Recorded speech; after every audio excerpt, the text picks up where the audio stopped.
Twist के last episode में हमने देखा था कि कैसे एम्बर ने मिया के दिमाग को कंट्रोल करने की कोशिश करी और मिया को वो सारी पर्सनल चीजें दिखाई जो कि उसके लिए बहुत ज्यादा इम्पोर्टेंट थी। इसी के साथ में उसने डेव के दिमाग पे भी कंट्रोल किया और कई सारी चीजें दिमाग से निकाल दी, लेकिन इन चीजों के बारे में एलेक्स को पता चल गया। इसी कंटिन्यूटी के साथ में एपिसोड नंबर 8 की शुरुआत होती है, जहाँ पे हम एपिसोड के स्टार्टिंग में देखते हैं कि एक हुडी पहना हुआ इंसान बीच पे आता है जहाँ पे डेव की घड़ी एक टॉवल पे रखी थी। वहाँ से वो घड़ी उठाता है और सीधा पानी के अंदर फेंक देता है। तो आखिर ये इंसान कौन है जिसने डेव की घड़ी पानी में फेंकी, ये तो गाइस आप लोगों को बाद में ही पता चलेगा। जहाँ हमें पता चलता है कि मिया और एलेक्स बैठ के आपस में बात कर रहे थे और अब एलेक्स कहती है कि मुझे सब कुछ समझ आ चुका है कि कैसे एम्बर सबके दिमाग को कंट्रोल करने की कोशिश करती है। उसने मेरे दिमाग को भी कंट्रोल करने की कोशिश करी, लेकिन मैंने वहाँ पे नाटक करा कि मैं उसके कंट्रोल में आ गई हूँ। मिया बताती है कि हाँ, उसने सबको कंट्रोल किया है, जैसे कि कैली और जेना को, और साथ ही में डेव भी पूरी तरीके से उसके कंट्रोल में आ गया था। अब इन लोगों को आखिर ये समझ में नहीं आता कि आखिर मिच का एम्बर के साथ में क्या कनेक्शन हो सकता था। अगर एम्बर ने मिच को मारा है तो उसे मारने के पीछे कोई ना कोई रीजन जरूर होगा, या तो फिर मिच कोई ऐसी बात जान गई होगी जो कि शायद एम्बर को नहीं पता चलनी चाहिए थी और एम्बर इसी बात को छुपा रही है। लेकिन मिच की ये सब बातें इन्हें आखिर पता कहाँ से चलेगी। तभी इन्हें आइडिया आता है कि मिच का एक कॉटेज हुआ करता था जिसके अंदर मिच के काफी सारे सामान रखे थे। मिया और एलेक्स उसी कॉटेज के अंदर जाते हैं, लेकिन वहाँ पे इनके होश उड़ जाते हैं ये देख के कि डेव ने मिच के जितने भी पेपर्स थे उन सबको जला दिया है और डेव के दिमाग को तो पहले से ही एम्बर ने कंट्रोल कर रखा था, यानी कि मिच से रिलेटेड कोई भी इन्फॉर्मेशन इन्हें नहीं मिली। इसी के साथ सीन यहाँ डेव पे शिफ्ट होता है जो कि अभी भी उसी वॉच को देख रहा था। इसी समय यहाँ पे एम्बर आ जाती है जो कि डेव को कहती है कि हो सकता है ये तुम्हारी वॉच हो ही नहीं, लेकिन तब डेव कहता है कि नहीं, ये वॉच मेरी ही है, लेकिन ये किस मोमेंट पे मुझे मिली ये मुझे याद नहीं है। दूसरी तरफ यहाँ पे एलेक्स और मिया भी आते हैं जो कि बात करते हैं कि अगर हम दोनों साथ में एम्बर को दिख गए तो उसे समझ में आ जाएगा कि हम दोनों कोई ना कोई प्लानिंग कर रहे हैं, तो हमें बस ऐसा ही बिहेव करना होगा कि वो हमें पहचाने ना कि हम दोनों एक साथ मिलके उसकी सच्चाई के बारे में पता लगा रहे हैं। दूसरी तरफ एम्बर डेव से उस वॉच को लेने की कोशिश करती है, तब डेव चिल्लाने लगता है और बोलने लगता है कि ये वॉच मुझे मेरे फादर ने गिफ्ट करी थी, ये बात मुझे बहुत अच्छे से याद है और मैं इस वॉच को यहाँ पे लेके भी आया था, लेकिन मुझे ये नहीं याद कि ये वॉच पानी के अंदर कब गिरी और मैं इस वॉच को यहाँ लेकर कब आया था। इसी के बीच में यहाँ मैक पहुँच जाती है जो कि सारे बच्चों को एक नया टास्क देती है। सभी बच्चों को 3-3 का ग्रुप बनाना था और उसके बाद में इस पूरे पेरेग्रीन आइलैंड की अलग अलग खूबियों को मैप के अंदर लिखना था। केली ने अभी भी जैक से बात नहीं करी थी, इसी कारण ब्रैंडन और जैक एक साथ में पैटल के साथ चले जाते हैं। ब्रैंडन को लगा था कि वो पैटल से बात करके उसे फ्रेंडशिप आगे बढ़ा सकता है। डेव जो कि कोऑर्डिनेटर था वो सारे बच्चों के फोन को एक साथ में इकट्ठा कर लेता है। एलेक्स फोन देना नहीं चाहती थी क्योंकि मिया और एलेक्स ने मिलकर सोचा था कि ये फोन के थ्रू इस आइलैंड से बाहर निकल जाएंगे, लेकिन एलेक्स को दिखाई देता है कि केली उस पे नजर रख रही है, इसी कारण उसे भी फोन देना पड़ता है। यहाँ आगे जाने के बाद में मिया और एलेक्स अभी भी इसी बारे में बात कर रहे थे कि आखिर हमें नेटवर्क कहाँ पे मिलेंगे और हम कहाँ से कांटेक्ट कर सकते हैं इस आइलैंड से बाहर निकलने के लिए। लेकिन इसी टाइम यहाँ पे हैरी पहुँच जाता है। हैरी के सामने ये कोई भी बात नहीं करना चाहते थे, इसी कारण एम्बर की बढ़ाई करने लगते हैं और कहते हैं कि एम्बर तो बहुत अच्छी लड़की है और हमें उससे रिलेटेड कोई भी बात नहीं करनी, हमें तो बस अपने मिशन पे ध्यान देना है। लेकिन साथ ही में ये लोग ग्रीन लाइट के बारे में बात कर रहे थे जिसके बारे में हैरी को अच्छे से पता था।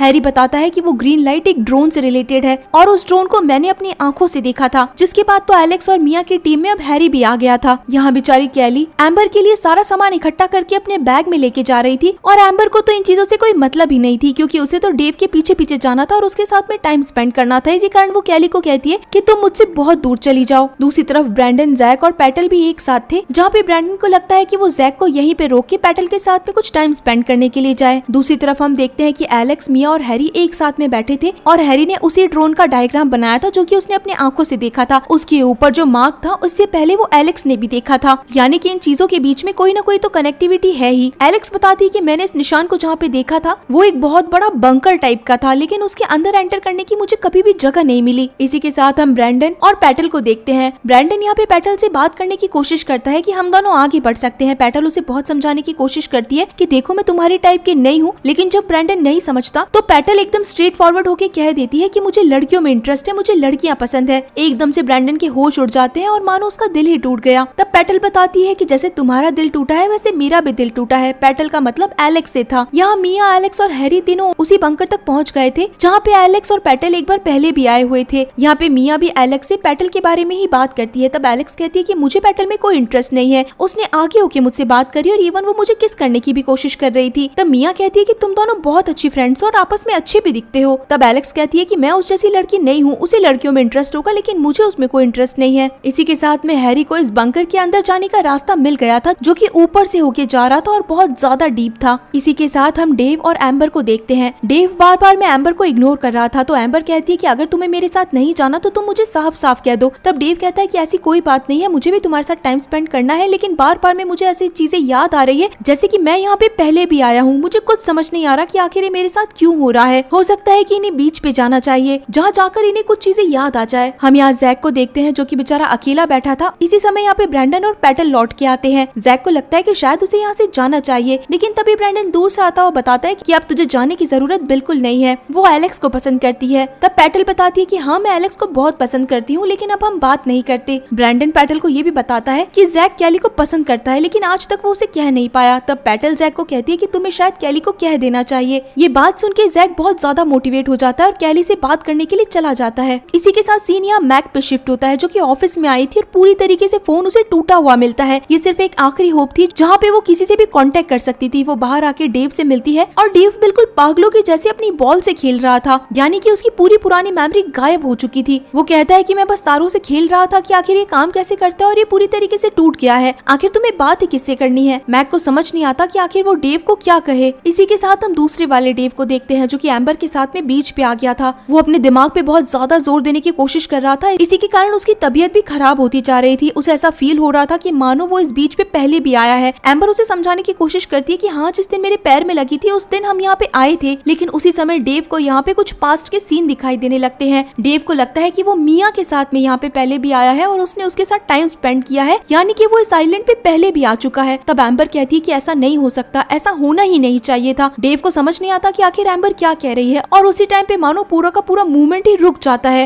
एम्बर जो जो चीजें कह रही थी, डेव वो चीजें बिल्कुल स्टैचू बन के सुन रहा था, मानो कि एम्बर ने डेव के पूरे दिमाग पे कंट्रोल कर लिया है और वो सारी चीजों को दिमाग से फिर से हटा रही है कि डेव ये जान गया है कि ये लोग पहले भी यहाँ पे आए हैं, लेकिन एक बार फिर से एम्बर ने डेव के दिमाग से ये सारी चीजें निकाल दी थी। एम्बर उन चीजों को वापस से ठीक करती है और डेव को बताती है कि अच्छा हुआ हम यहाँ पे आ गए, हम यहाँ पे ताजा हवा लेने आए थे। अब डेव के दिमाग से तो सारी चीजें निकल गई थी, इसलिए वो कहता है कि हाँ चलो ठीक है, अब हमें यहाँ से जाना चाहिए। इसी के साथ हम एलेक्स, मिया और हैरी को देखते हैं जो कि उस बंकर से उतर के नीचे तक पहुंच गए थे, जहाँ पे उन्हें एक बहुत बड़ा लैब मिलता है। एक ऐसा लैब जिसके ऊपर कई सारे पेड़ पौधे तो लगे हुए थे, लेकिन यहाँ पे अभी कोई भी आदमी काम नहीं कर रहा है, यानी कि ये लैब वर्किंग में है ही नहीं। लेकिन इस जंगल के अंदर आखिर ये लैब कहाँ से आई और इस पे क्या रिसर्च चल रहा है, ये इन सबको जानना था। साथ ही साथ एम्बर का इससे क्या कनेक्शन है या फिर मिच का इससे क्या कनेक्शन है, यहाँ पे रखी चीजों से ही इन्हें ये बात पता चल सकती थी। हैरी को अभी भी समझ में नहीं आया था कि आखिर इन सारी चीजों को एम्बर से कैसे जोड़ा जा रहा है, लेकिन फिर भी वो मिया और एलेक्स के कहने पे यहाँ पे रखी चीजों को अच्छे से देखने लगता है। इसी के साथ हम कैली को देखते हैं जो कि जंगल में बिल्कुल अकेली ही घूम रही थी। अब हैरी मिया से पूछ ही लेता है कि आखिर एम्बर का इन सब चीजों से क्या लेना देना है। तब मिया उसे सब कुछ साफ साफ बता देती है कि कैसे एम्बर सबके दिमाग पे कंट्रोल कर रही है, जैसे उसने कैली और जेना के दिमाग पे किया। साथ ही साथ यहाँ पे एक मिच नाम की लड़की भी थी जिसे उसने मार दिया है। साथ ही में तुम्हारा ड्रोन को देखना, एक मिच नाम की लड़की का गायब होना, इन सब का आपस में इंटरकनेक्टिविटी तो है ही। मिया हैरी से एक इलास्टिक बैंड के बारे में भी पूछती है, जहाँ पे हैरी बताता है कि ये कंप्यूटर का कोई ना कोई कंपोनेंट है। असल के अंदर हैरी बचपन में बहुत ज्यादा बीमार रहा करता था, इसी कारण हैरी को वो कई सारे इलेक्ट्रॉनिक चीजें लाके दे दिया करती थी, जिसे हैरी पूरे दिन बैठ के ठीक किया करता था। इसी कारण उसकी नॉलेज काफी अच्छी थी। हम यहाँ पे कैली को देखते हैं जिसे वही बंकर मिल गया था। जिसके बाद हम डेव और एम्बर को देखते हैं। डेव की अब जब सारी मेमोरी इरेज कर दी गई है तो उसे एम्बर अच्छी लगने लगती है। वो एम्बर को कहता है कि इस कैंप के अंदर बहुत सारी चीजें चल रही है, लेकिन तुम एक ऐसी लड़की हो जिसके ऊपर किसी भी चीज का फर्क ही नहीं पड़ रहा है। तुम किसी भी चीज से इफेक्ट नहीं होती हो, बल्कि हमेशा खुश रहती हो। इसका मतलब था कि डेव इस समय एम्बर को पसंद करने लग गया है। वापस से सीन लैब पे शिफ्ट होता है, जहाँ पे हैरी और एलेक्स आपस के अंदर बात करते हैं, क्योंकि इन्हें पता चल गया था कि इस लैब के अंदर क्या हो रहा है। असल के अंदर इस लैब के अंदर उस चीज पे रिसर्च हो रहा है जो कि पौधों से जुड़ी हुई चीज है। पौधे असल के अंदर आपस में बात करते हैं और इनके बात करने के बीच में कोई ना कोई तो केमिकल होता है, लेकिन इस आइलैंड में कोई ना कोई रुकावट आ रही है। मिया पहले इस कॉन्सेप्ट को समझती है और उसके बाद में बोलती है कि क्या ये रुकावट एम्बर हो सकती है। तो एलेक्स और हैरी साफ मना कर देते हैं कि इस चीज की रिसर्च एम्बर से बिल्कुल जुड़ी हुई नहीं है। कोई एक आदमी होगा जो कि आइलैंड के पेड़ पौधों पे बस रिसर्च कर रहा है। इसके अंदर दूर दूर तक कहीं पे भी एम्बर या मिच का नाम नहीं लिखा है, सिर्फ और सिर्फ पौधों के बीच में बात करने वाले केमिकल्स के ऊपर रिसर्च किया गया है। हैरी ये बात भी बताता है कि इस लैब के अंदर इतने पुराने इक्विपमेंट्स रखे हुए हैं कि वो आज की टेक्नोलॉजी के सामने कुछ भी नहीं है, यानी कि 20 साल पुराने। एम्बर तो उस समय पैदा भी नहीं हुई होगी। जरूर कोई रीजन के कारण इस लैब को बंद कर दिया होगा, बाकी और कोई रीजन नहीं हो सकता। लेकिन मिया को अभी भी लग रहा था कि ये लैब एम्बर से जुड़ी हुई है और हमें ये पता लगाना ही होगा। इसी समय हमें पता चलता है कि कैली इनकी बातें सुन लेती है और वो वहाँ से दरवाजा बंद करके भागने लगती है, यानी कि ये तीनों अंदर फंस गए और कैली जाके एम्बर को सब कुछ बता देगी। कैली फुल स्पीड से भाग ही रही थी और उसी समय वो एक ब्रांच से टकरा के नीचे गिर जाती है। पीछे से नरेशन में आवाज आती है कि हर किसी को अपना पुराना समय याद जरूर आता है, जिसके बाद एकदम से कैली को अपनी पुरानी मेमोरीज याद आने लगती है कि वो जैक के साथ में थी, ये दोनों बहुत अच्छा टाइम स्पेंड करते थे, साथ ही में पूरे ग्रुप की हर एक मेमोरी कैली को याद आ गई थी। जैसे ही जैक उससे मिलने के लिए आता है तभी वो उसे गले लगा लेती है और बोलती है कि मुझे सब कुछ याद आ गया है, एक एक चीज याद आ गई है, हम लोग इस आइलैंड पे पहले भी आ चुके हैं, हम सब इस आइलैंड पे अटके हुए हैं। और इसी के साथ गाइस ये शानदार एपिसोड यहीं पे खत्म हो जाता है। तो चलिए फिर मिलते हैं आप सभी लोगों से अगले एपिसोड में, तब तक